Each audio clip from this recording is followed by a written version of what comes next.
नमस्कार साथियों, आप सभी का स्वागत है टारगेट विद अभ्यास के ऑनलाइन क्लास में।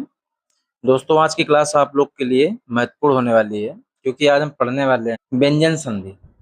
इसे हल संधि भी बोलते हैं। इसमें कन्फ्यूजन बहुत ज़्यादा होती है, गलतियां भी बहुत ज़्यादा होती हैं। अगर आप अच्छे से पढ़ेंगे तो गलतियां चांसेस कम होंगे। मैं प्रयास करूंगा आप लोग को आसान भाषा में अच्छे तरीके से ट्रिक के साथ में ही आपको इसमें समझाएंगे। व्यंजन संधि दो पार्ट में करेंगे। आज हम लोग पार्ट 1 पढ़ेंगे, इसके बाद एक लेक्चर और आएगा जो पार्ट 2 का होगा, क्योंकि इसमें 14 नियम है। इसमें 14 नियम है जो थोड़ा सा हम लोग गहराई से अध्ययन करेंगे, जिससे प्रश्न गलत ना हो, अच्छे से समझेंगे। ठीक, चलिए फिर ज्यादा बातें ना करते हुए क्लास को स्टार्ट करते हैं। व्यंजन संधि होती क्या है, पहचानेंगे कैसे? इसमें आपका जो वर्ड होते हैं, संधियां वर्डों के मेल से ही होते हैं। पिछली क्लास में हम लोगों ने अध्ययन किया था। ये स्वर संधि, व्यंजन संधि और विसर्ग संधि, तीन संधि के भाग हैं। हमने एक लेक्चर कंप्लीट कराया आप लोग के लिए जो स्वर संधि है, उसके कितने भेद हैं उसके बारे में अध्ययन किया गया। आज का हमारा टॉपिक व्यंजन संधि है, तो व्यंजन के बारे में करेंगे। तो स्वर में स्वरों का मेल होता था, व्यंजन में व्यंजन वर्ड के साथ या तो व्यंजन वर्ड का मेल होगा या व्यंजन वर्ड के साथ स्वर वर्ड का मेल होगा, तो वही हमारा व्यंजन संधि होगा। ठीक, इसका मतलब हुआ व्यंजन के साथ या तो स्वर का मेल होगा या तो व्यंजन का होगा। दोनों के मेल से वर्ड में जो विकार उत्पन्न होगा वो हमारा व्यंजन संधि कहलाता है। हम इसको पहचानेंगे कैसे? जैसे कोई प्रथम पद हो, उसमें संधि में दो पद मिलते हैं वर्ड के मेल से, वर्डों के मेल से दो पद मिलते हैं। ठीक, तो पहला शब्द वाक है, यहाँ पे दूसरा ईस है। तो प्रथम पद का अंतिम अक्षर जिसमें हलंत लगा रहेगा, ठीक, ये पूर्ण व्यंजन होगा। अगर हलंत नहीं लगा रहेगा तो वो व्यंजन स्वर की सहायता से पूर्ण होता है। अब यहाँ पे ये शुद्ध व्यंजन को दर्शाता है, तो लिखा है ये ईस, ई स्वर से, तो ये मिल के क्या बन रहा है? गा बन रहा है। तो हमारा क्या हुआ? व्यंजन और स्वर के मेल से क्या बना? गा बना। तो ये क्या हुआ? व्यंजन संधि हो गया। अब जैसे सत, ता पे हलंत लगा है ना, तो ये व्यंजन हुआ। जा, तो मिलके व्यंजन व्यंजन मिलके सज्जन बन रहे हैं। अब इसको आगे हम लोग अभी पढ़ेंगे विस्तृत रूप से। शुरुआत में मैंने बताया कि व्यंजन संधि की जो संरचना है, इसके करीब 14 रूल में बांटे गए हैं। कहीं कहीं किसी किसी किताब में या कहीं कहीं मेंशन किया गया है 7 रूल या 8 रूल या 9 रूल, तो लेकिन कहीं कहीं 14 रूल भी मेंशन किया गया है। तो इसलिए कि उसको थोड़ा सा तोड़ दिया गया है समझने के लिए कि गलतियां ना हो। चलिए पहला नियम हम लोग पढ़ेंगे आज। सबसे पहले व्यंजन संधि पढ़ने से पहले हम लोग जान लें, क्योंकि अभी जब नियम पढ़ेंगे तो उसमें समझ में आएगा। पहला, प्रथम वर्ण का परिवर्तन जो वर्णों का, जैसे ये चार होते हैं स्पर्श व्यंजन में, का वर्ग, चा वर्ग, टा वर्ग, ता वर्ग, पा वर्ग। पांच वर्ग होते हैं जिनका प्रथम द्वितीय तृतीय चतुर्थ पंचम अक्षर होता है। जैसे का वर्ग का कौन सा हुआ? प्रथम अक्षर का हुआ, खा हुआ दूसरा अक्षर, तीसरा गा, चौथा घा, पांचवा अंगा। जो भी पहला नियम हम लोग पढ़ेंगे, नियम फर्स्ट और सेकंड, तो उसमें यही होगा कि जो प्रथम वर्ड आएगा उसमें उसका परिवर्तन आपका अगले अक्षर से होगा, उसी वर्ग के। अब दूसरे में जैसे चा वर्ग है तो चा में आता है चा, छा, जा, झा, इया। टा में टा, ठा, डा, ढा, अड़ा। ता वर्ग में ता, था, दा, धा, ना। पा में पा, फा, बा, भा, मा। ये आपका 5 वर्ग के अलग अलग अक्षर हैं। ठीक, इसमें पहले वर्ड का परिवर्तन किस में होगा? तीसरे वर्ड में परिवर्तन होगा। इसी पे हम लोग अभी आगे अध्ययन करेंगे। चलिए, अब हम लोग आज पढ़ेंगे, पहले पहला नियम पढ़ेंगे व्यंजन का, जिसमें प्रथम वर्ण का तीसरे वर्ण में परिवर्तन, प्रथम वर्ण का तीसरे वर्ण में।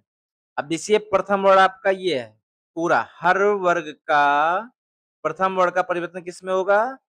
तीसरे में। ठीक, अभी देखिए आगे कैसे होगा। अब जैसे का और चा, का चा टा ता पा, ये हर वर्ग का प्रथम अक्षर है, प्रथम वर्ण है। तो प्रथम वर्ण के बाद कोई स्वर वर्ग या तीसरा चौथा वर्ण, तीसरा चौथा वर्ण जैसे गा घा, जा झा, डा ढा, दा धा, बा भा। ठीक, तीसरा चौथा अक्षर आता है या रा ला वा, इसको क्या बोलते हैं, अंतस्थ व्यंजन बोलते हैं। अर्थात हर वर्ग का पहला अक्षर आने के बाद कोई स्वर आता है, या वर्ग का उसी वर्ग का तीसरा या चौथा वर्ण आता है। तीसरा चौथा वर्ण कौन सा होगा, पहले का वर्ग का गा घा तीसरा चौथा वर्ण हुआ, और चा वर्ग का जा झा तीसरा चौथा हुआ, टा वर्ग का डाढ़ा हुआ, तावर का दावधा हुआ, पावर का बावभा तीसरा चौथा वर्ण होगा। या रा ला वा आए तो जो प्रथम वर्ण है वो अपने ही वर्ग में, मतलब अलग नहीं, अपने ही वर्ग, जैसे का वर्ग है अपने ही वर्ग में किससे परिवर्तित हो जाएगा, तीसरे अक्षर से। ठीक, तो इसीलिए इसको बोलते हैं पहले वर्ग का परिवर्तन उसके अपने ही वर्ग में तीसरे अक्षर से।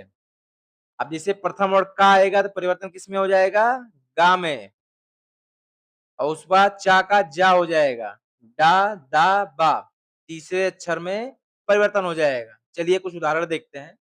जैसे का गा में, का वर्ग का पहला अक्षर का है, परिवर्तन किसमें होगा, उसी वर्ग के तीसरे वर्ण में, अर्थात गा में। तो जैसे आपका वागीश दिया है ये का, फिर क्या आया आपका स्वर आया, परिभाषा में क्या है, कोई स्वर आए तो किसमें परिवर्तन हो जाएगा, अपने ही वर्ग का तीसरा अक्षर, तो का वागीश हो गया। तो हमारी परीक्षाओं में आता है कभी कभी वागीश दे देंगे, उसको तोड़ने के लिए दे देंगे, तो हम लोग को नियम पता होगा तभी तोड़ पाएंगे। गा कब आता है, ये वाक प्लस ईस। ठीक, अब जैसे दिक प्लस गज, हर वर्ग का पहला अक्षर इस ओ गा मिलके क्या हो जा रहा है, अपने ही वर्ग का तीसरे अक्षर में परिवर्तन हो जा रहा है। अब इसमें अंजत है, तो अंजत अच प्लस अंत, तो ये क्या बनेगा, अंजत बनेगा, और अच प्लस आदि बन के क्या बनेगा, अजादि बनेगा। तो नियम पहला यही है कि अपने वर्ग का जो पहला वर्ण है उसके बाद कोई स्वर आए, या तीसरा चौथा वर्ण आए अपने ही वर्ग का, या अंतस्थ व्यंजन अर्थात या रा ला वा आए तो किसमें परिवर्तित हो जाएगा, अपने ही वर्ग के तीसरे अक्षर में परिवर्तन हो जाएगा। का है तो गा हो जाएगा, चा है तो आपका जा हो जाएगा। ठीक, चलिए इसके कुछ उदाहरण देखते हैं। जैसे का वर्ग का गा होना, जैसे का वर्ग में पहला अक्षर आएगा का, किसी शब्द में अगर का आ रहा है तो परिवर्तन किस में होगा, तीसरे अक्षर में, अपने ही वर्ग के, तो का गा हो जाएगा। अब जैसे वागजाल, वाक प्लस जाल वागजाल होगा। दिक गज का परिवर्तित किस में हो जाएगा, तीसरे अक्षर में गा में, दिक भ्रम दिग्भ्रम हो जाएगा, गा में परिवर्तित हो जाएगा, का के बाद खा गा तीसरा अक्षर गा है। अब जैसे प्राक प्राक ऐतिहासिक, तो का परिवर्तन किसमें हो रहा है, गा में, अपने ही वर्ग के तीसरे अक्षर में। ऋग्वेद ऋग्वेद का तीसरा अक्षर गा है, तो ऋग्वेद हो गया। दिक प्लस दर्शन क्या होगा, दिग्दर्शन होगा। अब जैसे यहाँ पे दिया है वागीश्वरी, ये आपका हो जाएगा वाक प्लस ईश्वरी। ठीक, वाग धारक क्या होगा, वाक हलंत लगेगा, धारा। ठीक है, अब ये आपका सम्यक सम्यक दर्शन, ये आपका हो गया सम्यक हलंत लगेगा दर्शन। हलंत नहीं लगाएंगे तो आपका गलत हो जाएगा, क्योंकि ऑप्शन में दो दिए होंगे, सम्यक दिया होगा और सम्यक दिया होगा जिसमें हलंत लगा होगा। अगर जल्दबाजी में अगर आप देखेंगे का लगा दिए हलंत नहीं लगाए तो आपका ऑप्शन गलत हो जाएगा। तो ये ध्यान देने की जरूरत है, इसीलिए इसको हलसंद भी बोलते हैं।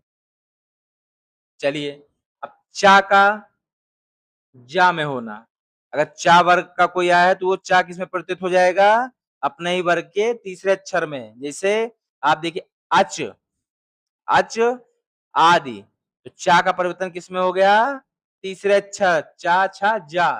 ठीक, अब टा का डा में परिवर्तन, तो सट, तो टा आ किस में हो जाएगा, डा में परिवर्तन, टा ठा डा, अब टा वर्ग का पहला अक्षर टा है, तीसरा अक्षर डा है, तो किसमें हो जाएगा, सडानन हो जाएगा। अब जैसे आपका सट दर्शन, तो किसमें हो जाएगा, सट दर्शन होगा। ठीक, टा किसमें परिवर्तित हो जाएगा, अपने ही वर्ग के तीसरे अक्षर, षड्यंत्र।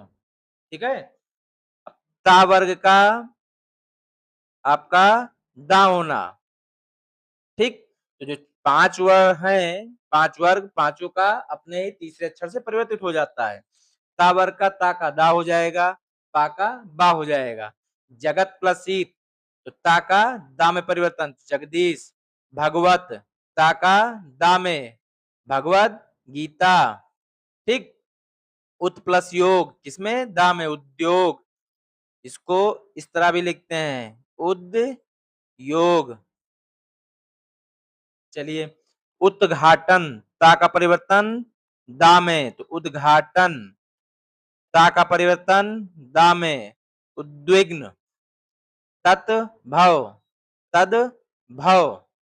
ठीक, पा का बा में, अप प्लस जा क्या होगा, अब्ज, अब्ज मीन्स कमल होता है। कप प्लस अज, पा का बा में, तो क्या हुआ, कब्ज हो गया। ये पहला नियम था। ठीक, अब पहले नियम पे आप लोग आप क्वेश्चन सॉल्व करिएगा, पीवाईक्यू सॉल्व कीजिएगा, प्रैक्टिस कीजिएगा। अगर कोई प्रश्न या कोई शब्द अगर आपका नहीं बनता है तो कमेंट में आप उसको पूछ सकते हैं। ठीक, चलिए आगे बढ़ते हैं। व्यंजन संधि में हम लोग का दूसरा नियम, इसमें क्या है, इसमें प्रथम वर्ण का पांचवें वर्ण में परिवर्तन। जिसमें प्रथम वर्ग, जैसे हर वर्ग का वर्ग, चा वर्ग, टा वर्ग, ता वर्ग, पा वर्ग, तो इसका जो प्रथम वर्ण है का से लेके ये हर वर्ग का, इसका परिवर्तन किसमें हो जाएगा, अंगा इया अड़ा ना में परिवर्तन, पंचमाक्षर में, जिसको बोलते हैं अनुनासिक वर्ण बोलते हैं। ठीक, पंचमाक्षर में परिवर्तन हो जाएगा। तो पहले वर्ण अपने ही वर्ण के पांचवें अक्षर अर्थात अंगा इया अड़ा ना में बदल जाएगा। ठीक है, चलिए देखते हैं। जैसे का पांचवा अक्षर अंगा है, तो का परिवर्तन अंगा में हो जाएगा। अब जैसे यहाँ पे का दिया है, वाक मय, तो इसका क्या हो जाएगा, वांगमय। ठीक, उसके बाद आपका नामा, मतलब अगर का चा टा ता पा के बाद कोई अनुनासिक वर्ण, ज्यादातर ना और मा ही आते हैं, तो ना मा आएगा तो वो हर वर्ग के अपने पांचवें अक्षर में रूपांतरित परिवर्तन हो जाएगा। अब जैसे यहाँ पे टा है, टा के बाद देखिए यहाँ पे मा आया है, तो क्या हो जाएगा, सन्मास हो जाएगा, सणमास हो जाएगा। ठीक, टा के बाद मा देखिए मुख है, सट मुख, तो क्या हो जाएगा, सन्मुख हो जाएगा। उसके बाद आप आइए ता का ना में, टा का अड़ा में और ता का ना में परिवर्तन, तो देखिए जगत नाथ, सब में आपका ना या मा आएगा। ठीक, पहले का खा गा घा हर वर्ग के पहले वर्ण के बाद ना मा अनुनासिक आएगा, तब आपका अनुनासिक मतलब जो जिसको बोलने में नाक से आवाज निकलती हुई प्रतीत होती है वो अनुनासिक होते हैं। इसे यहाँ पे जगत नाथ, जगत नाथ, ता के बाद ना आया है तो ये जगन्नाथ हो जाएगा। पंचमाक्षर में परिवर्तन, ता वर्ग का पहला किसमें हो जाएगा, पांचवें में परिवर्तित हो जाएगा। अब इसमें दिया उत्नयन, तो क्या हो गया, उन्नयन हो गया। ता वर्ग पहला अक्षर किसमें परिवर्तित होगा, ना में, उन्नयन। ठीक है, चलिए अब हम लोग आगे बढ़ेंगे। नियम 3 से 9, जिसको ता वर्ग का नियम है, ता संबंधी नियम बोलते हैं, इसको 3 से 9 तक डिवाइड किया गया है अलग-अलग। ता या दा के बाद आने वाले व्यंजनों में परिवर्तन, इसका हम लोग विस्तृत अध्ययन आगे करेंगे। चलिए, अब हम लोग का तीसरा नियम है, यदि ता और दा के बाद चा या छा आए, ता या दा के बाद चा या छा आए, तो किसमें परिवर्तित हो जाएगा? चा में। ठीक? इसको आप कंठस्थ कर लीजिए। यही इतना याद लीजिए, इसको विस्तार करके समझाते हैं। ता या दा के बाद चा या छा आए तो ता दा का क्या बन जाएगा? चा बन जाता है। अब इसको उदाहरण के माध्यम से समझते हैं हम लोग। जैसे दिया यहाँ पे उच्चारण, ठीक है? यहाँ पे ता या ता के बाद क्या आ रहा है? चा आ रहा है। क्या बोला है नियम? ता या दा के बाद क्या है? चा या छा है। तो किसमें परिवर्तित हो जाएगा? चा बन जाएगा। क्या? ता और दा। ठीक, हलंत रहेगा, गलतियां मत करना। ये आपका ता और चा मिलके क्या बन गया? उच्च। तो क्या हो गया? उच्चारण। ठीक, सत चरित्र। तो यहाँ पे ता के बाद क्या आया? चा आया, तो क्या हो गया? सच्चरित हो गया। ठीक है, इसके बाद और देखिए, शरत चंद्र, ता के बाद चंद्र आया, क्या हुआ? शरत चंद्र। ता का क्या हो गया? चा हो गया। आधा चा लिखते हैं, हलंत मतलब आधा। पद छेद, तो दा का क्या होगा? चा हो गया। चा दा के बाद क्या आया? छा। नियम क्या कहता है? ता या दा के बाद चा या छा है तो ता दा का क्या हो जाएगा? चा बन जाता है। यहाँ पे देखिए दा और छेद आया तो दा का क्या बन गया? चा। क्या हो गया? पच्छेद। चलिए अब इसी तरह देखिए, उच्चाटन दिया है, उच्चाटन, तो ये क्या हो गया? उत प्लस चाटन। ठीक है, इसके बाद दिया सच्चिदानंद, क्या बनेगा? सत चिदानंद।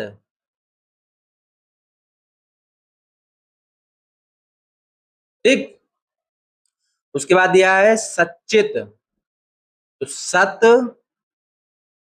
प्लस चित। ठीक, संधि आप चाहे स्वर पढ़ें, चाहे आप व्यंजन पढ़ें, चाहे विसर्ग संधि पढ़ें, आपको संधि का विच्छेद करना आना चाहिए, तभी आप संधि विच्छेद के प्रश्नों को सॉल्व कर पाएंगे। अगर आप संधि विच्छेद नहीं कर पाते हैं तो आप रट नहीं पाएंगे। ठीक, रट के आप संधि विच्छेद सही नहीं कर पाएंगे। नियम को आपको जानना पड़ेगा, आप शब्दों को तोड़ना पड़ेगा। शब्दों को तोड़िए, वर्णों को तोड़िए, विच्छेद अगर कर लेते हैं तो आपका प्रश्न सही होगा। कितना भी एग्जामिनर घुमा के क्वेश्चन पूछेगा, प्रश्न आपका गलत नहीं होगा। चलिए अब आगे बढ़ते हैं। अब हम लोग चौथा नियम पढ़ते हैं। ठीक, सिर्फ ता का नियम पढ़ रहे हैं, ता दा का। ता और दा के बाद जा झाए, अभी क्या आ रहा था पीछे? ता दा के बाद चा छा आ रहा था। अब क्या आएगा? जा झा, तो क्या बनेगा? जा बनेगा। ठीक, तो ता दा के बाद क्या है? जा या झा है, तो आपका बन जाएगा जा बनेगा। ठीक है, इसको उदाहरण के माध्यम से समझते हैं।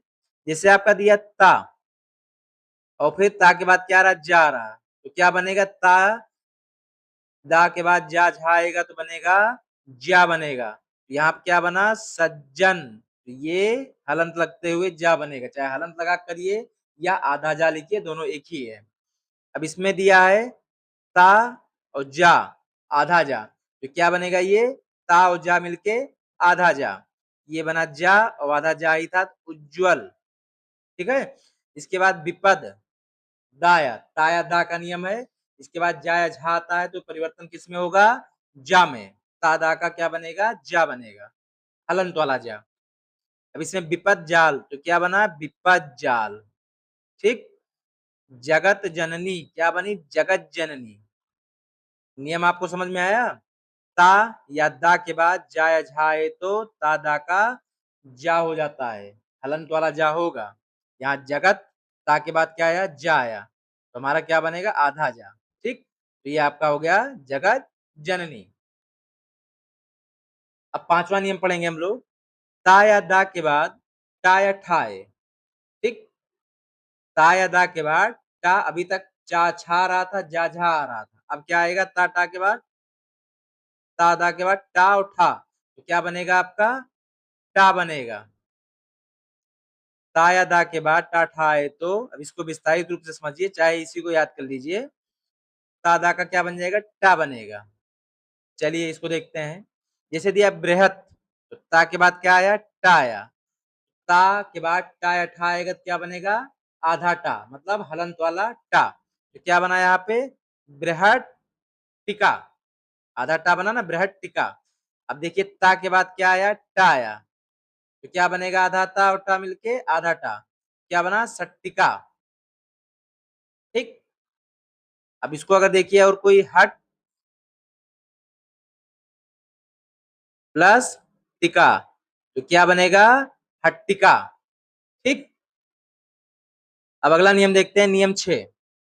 अभी टा ठा आ रहा था, अब क्या आएगा डा और ढा, तात दा के बाद डा और ढा आए तो बनेगा आपका डा। ठीक, डा मतलब हलंत वाला डा, मतलब आधा डा। चलिए अब इसको समझते हैं उदाहरण के माध्यम से। अब दिया है ता, आपका दिया है ता, ता के बाद क्या है डा, तो हमारा क्या बना उड्डयन। ठीक, जलत, ता दिया है डा दिया, ता के बाद क्या है डा आया, क्या बना हमारा जल डमरू। ता का क्या बना आधा डा, जल डमरू। चलिए अगला नियम देखते हैं, नियम 7। यदि ता या दा के बाद लाए, ठीक, ता या दा के बाद क्या है लाए, तो हमारा क्या बनेगा वो शब्द वो ला हो जाएगा। चलिए उदाहरण के माध्यम से समझते हैं।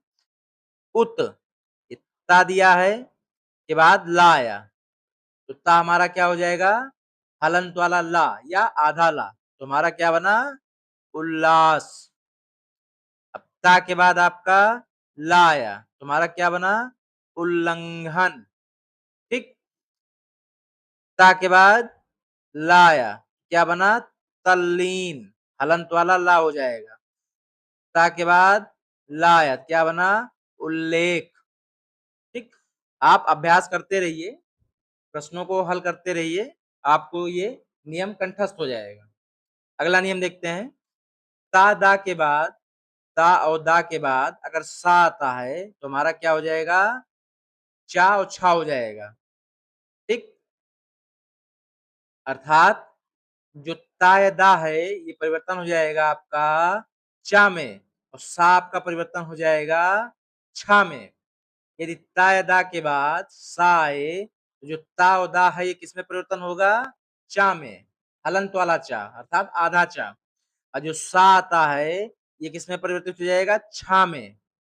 ठीक, चलिए देखिए देखिए ता दिया है, ता के बाद क्या आया श्वास, साया, तुम्हारा क्या हो गया उच्च श्वास, तो ता का हो गया चा और सा का हो गया छा, तो हमारा हो गया उच्छ्वास, उच्छ्वास।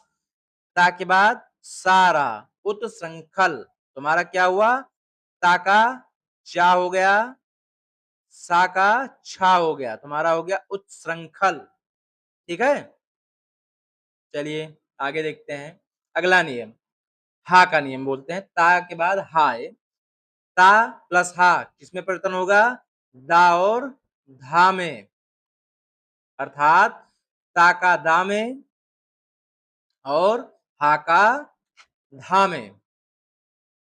जैसे ये आपका ता है, ठीक, ता के बाद क्या आया हा आया। अभी हमने हमारा नियम क्या बोलता है सात नौवा, ता के बाद अगर हा आए तो ता आपका परिवर्तन हो जाएगा दा में।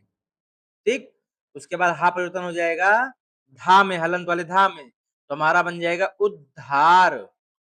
उसके बाद आप देखिए ता के बाद हा आ रहा है, तो नियम 9 के अनुसार ता बदलेगा दा में, हा बदलेगा धा में, ये हमारा हो गया उद्धरण। ठीक है, इसके बाद देखिए तद्धित, तद्धित को अगर हम तोड़ेंगे तो तत्,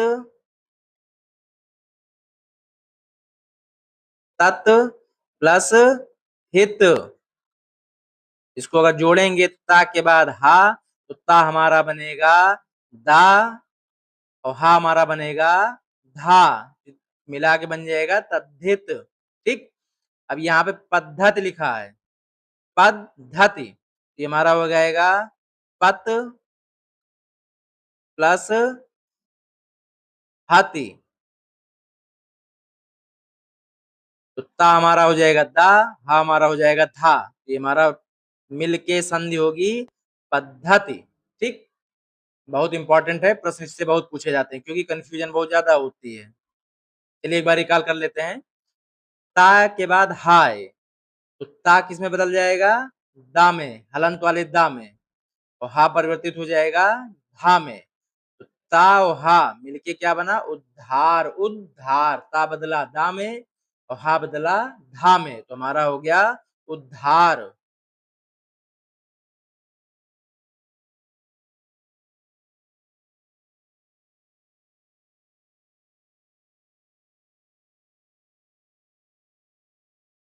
चलिए, मैंने शुरुआत, क्योंकि व्यंजन संधि 14 नियमों में बांटा गया है, ज्यादा पढ़ेंगे तो कंफ्यूजन होगा। अभी हम लोग नियम 9 तक पढ़े हैं, अभी हमारा बच रहा है 5 नियम। तो पहले पार्ट में 9 नियम हम लोगों ने पढ़ लिया, इसको आप इस पे प्रश्न लगाइए, हल करिए। अगला, अगली क्लास क्या कहते हैं, अगली क्लास में मैं आपको पार्ट 2 में व्यंजन संधि समाप्त कर दूंगा। इसके बाद आपको व्यंजन संधि का पीवाईक्यू भी अपलोड कर दिया जाएगा वीडियो इसका, जिससे आपको प्रैक्टिस भी कर लेंगे, आप अपना भी प्रैक्टिस करते रहिए और साथ में इससे भी प्रैक्टिस कर रहिए। आप लोगों को आज की क्लास कैसी लगी ये आप लोग जरूर बताइएगा। हम आज संधि पढ़ रहे हैं, इसका अगला पार्ट 2 पढ़ाएंगे, संधि कंप्लीट हो जाएगी आपकी व्यंजन संधि। ठीक, उसके बाद इसका विसर्ग संधि पे भी वीडियो आएगा। इसके बाद आप किस टॉपिक पे वीडियो चाहते हैं, जिसमें कौन सा टॉपिक आपको कमजोर लगता है, जो ना समझ में आता हो, तो आप उसको कमेंट में बताइएगा, तो उसको आसान भाषा में आपको उसको पढ़ाया जाएगा। ठीक है ना, उस टॉपिक पे एक वीडियो आपको बना के सरल भाषा में समझाया जाएगा। ठीक है, चलिए फिर मिलते हैं अगली क्लास में नए टॉपिक के साथ।